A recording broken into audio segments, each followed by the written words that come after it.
বিসমিল্লাহির রহমানির রহিম। প্রিয় শিক্ষার্থীবৃন্দ, নবম শ্রেণীর গণিত ক্লাসের সকলকে স্বাগতম। আজকের আলোচ্য বিষয় পরিসংখ্যানে অজীব রেখা অঙ্কন। পরিসংখ্যান শিকনফল অজীব রেখা কী তা জানতে পারবে এবং অজীব রেখা অঙ্কন করতে পারবে। তাহলে শুরু করা যাক। ক্রমযোজিত গণসংখ্যা লেখচিত্র বা অজীব রেখা। কোনো উপাত্তের শ্রেণীবিন্যাসের পর শ্রেণী ব্যবধানের উচ্চসীমা এক্স অক্ষ বরাবর এবং শ্রেণীর ক্রমযোজিত গণসংখ্যা ওয়াই অক্ষ বরাবর স্থাপন করে ক্রমযোজিত গণসংখ্যার লেখচিত্র বা অজীব রেখা পাওয়া যায়। এর অর্থ হচ্ছে যে উপাত্তের উচ্চসীমাগুলো এক্স অক্ষ বরাবর এবং ক্রমযোজিত গণসংখ্যাগুলোকে ওয়াই অক্ষ বরাবর স্থাপন করে ও বিন্দু থেকে প্রতিটি বিন্দুকে যোগ করলে একটি রেখা পাওয়া যায়, আর এই রেখাটিকেই অজীব রেখা বা ক্রমযোজিত গণসংখ্যা লেখচিত্র বলা হয়। উদাহরণ ৬। এখানে প্রশ্নটি হলো, কোনো শ্রেণীর ৬০ জন শিক্ষার্থীর ৫০ নম্বরের সাময়িকী পরীক্ষার প্রাপ্ত নম্বরের গণসংখ্যা নিবেশন সারণী দেওয়া হলো। সারণীটি হলো নিম্নরূপ।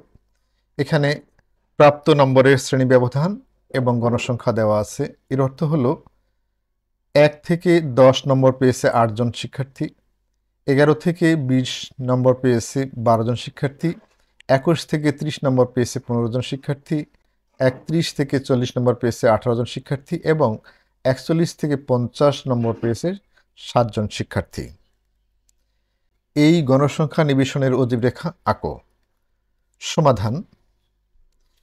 অজীব রেখা অঙ্কনের জন্য আমাদের এই সারণীকে বা ছকটি মনে রাখতে হবে।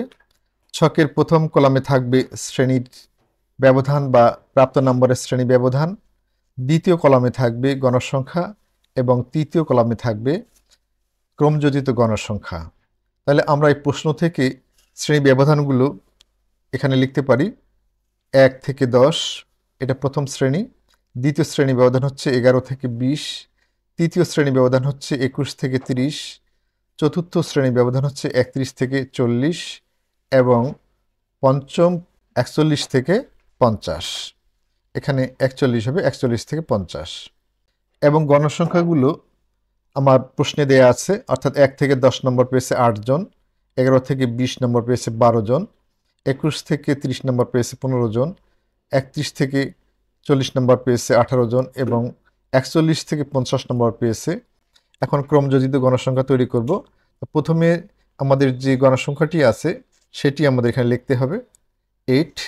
এখন ৮-এর সাথে দ্বিতীয় গণসংখ্যাটি যোগ করলে যা হয়, অর্থাৎ ৮ যোগ ১২ সমান ২০ এবং তৃতীয় গণসংখ্যাটি হচ্ছে দ্বিতীয় গণসংখ্যা যোগ দ্বিতীয় ক্রমযোজিত গণসংখ্যা যোগ তৃতীয় গণসংখ্যা, অর্থাৎ ১৫ যোগ ২০ সমান ৩৫। চতুর্থ গণসংখ্যাটি হচ্ছে এই ৩৫ যোগ ১৮ সমান ৫৩ এবং সর্বশেষ গণসংখ্যাটি হচ্ছে ৬০, অর্থাৎ তৃতীয় ক্রমযোজিত গণসংখ্যা যোগ চতুর্থ গণসংখ্যা যোগ করলে আমরা হচ্ছে ৬০, অর্থাৎ ৫৩ যোগ ৭ সমান ৬০। এই উপাত্তগুলোকে কাজে লাগিয়ে আমরা এখন গ্রাফ অজীব রেখা অঙ্কন করব। ছক কাগজের প্রতি এক ঘরকে ২ একক ধরে প্রদত্ত উপাত্তের ক্রমযোজিত গণসংখ্যার অজীব রেখা আঁকা হলো।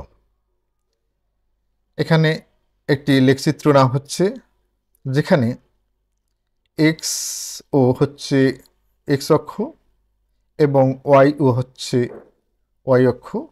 এখন এখানে আমরা শ্রেণীর ঊর্ধ্বসীমাগুলোকে এক্স অক্ষ বরাবর স্থাপন করেছি এবং ক্রমযোজিত গণসংখ্যাগুলোকে ওয়াই অক্ষ বরাবর স্থাপন করে আমরা বিন্দুগুলো পাবো এবং প্রাপ্ত বিন্দুগুলোকে আমরা যোগ করলে অজীব রেখা পেয়ে যাব। তো এখানে ০ থেকে ১০ ক্রমযোজিত গণসংখ্যা ছিল ৮।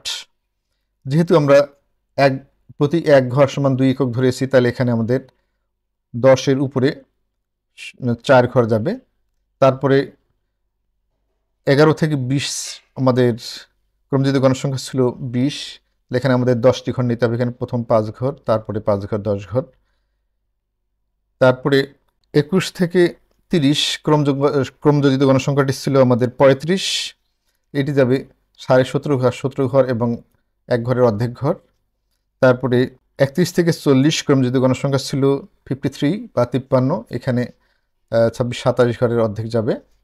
এরপর সর্বশেষ যাচ্ছে আমাদের 60, তাহলে মোট 30-50 উচ্চ সীমা থেকে ওয়াই অক্ষ বরাবর উপরের দিকে 30 ঘর নিলেই আমাদের 60 হয়ে যাবে।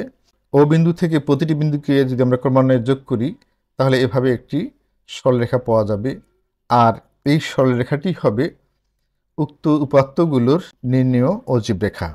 শিক্ষার্থীবৃন্দ, পরবর্তী ক্লাসে আমরা পরিসংখ্যানের কেন্দ্রীয় প্রবণতা তথা গড়, মধ্যক, প্রসরক আলোচনা করব এবং গাণিতিক সমস্যাগুলোর সমাধান করব। ক্লাসটি হতে সামান্যতম উপকৃত হলে অবশ্যই লাইক, কমেন্ট, শেয়ার এবং সাবস্ক্রাইব করবে। আর যারা ইতিমধ্যে সাবস্ক্রাইব করেছে তাদেরকে অসংখ্য ধন্যবাদ। আল্লাহ হাফেজ।